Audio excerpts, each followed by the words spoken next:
puyat yan, kaya may pula konti yung mata ko kasi ang aga ko nagising. So ito pala ay papunta ng Al-Ahmadi Police Station para sa aking biometric for today. So yes, maaga akong gumising para pumunta doon at ang schedule ko is 9 AM to 10 PM. So kailangan kong mabilisan kasi 25 minutes from Bayan to Al-Ahmadi. So ito yung police station nila dito. Ayan yung building kalaki. Ang laki-laki. So yes, medyo malayo siya sa tinirhan ko. Bayan to Al-Ahmadi is 25 minutes. Pero okay lang. Kasi dito kasi ako nakakuha ng appointment. So, dito lang ang medyo available. So, kayo guys, sa hindi pa nakapag-biometric dyan, mag-biometric na kayo hanggat mag-aga pa. Kasi ang last schedule niya is December 31. If I'm not mistaken. So, make sure guys, makapag-biometric na kayo para wala na kayong isipin pa. So, yes, hindi lang pala ako nag-iisa. Kasama ko rin yung kasama ko sabay ang schedule namin.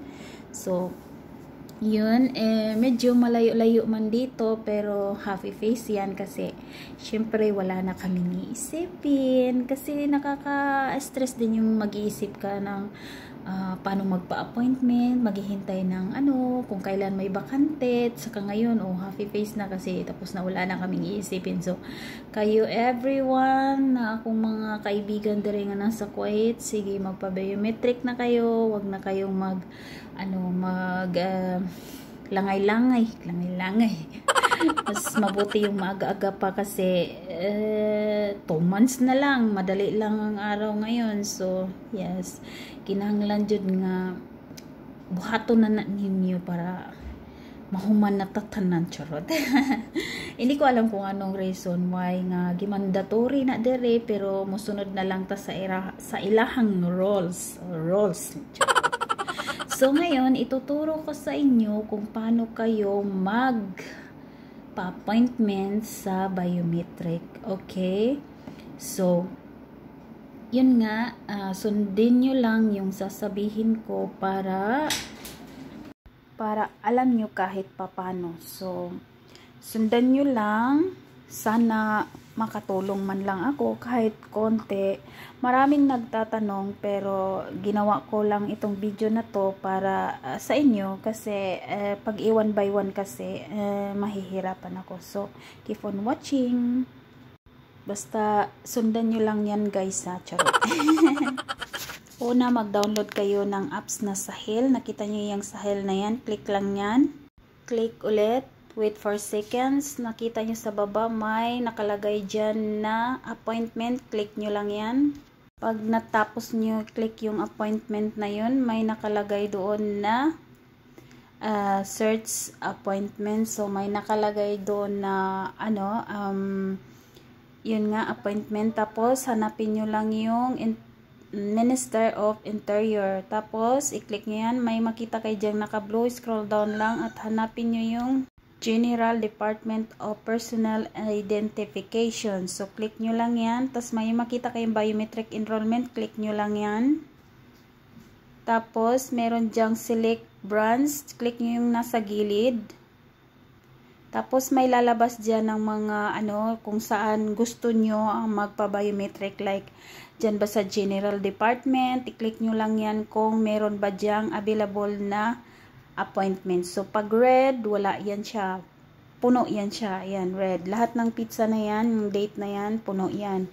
So, hahanapin nyo lang yung kung saan kayo malapit. I-click nyo lang yun. Okay? Back, then click, then back, then click. Hanap lang kayo dyan kung saan yung may bakante.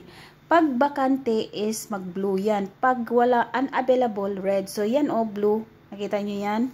Mamili lang kayo dyan ng oras kung anong gusto nyong oras ang appointment nyo. So, kung saan kayo malapit, hanapin nyo lang yan dyan. Al-Jahara ba o Jabriya ba o saan ba yan.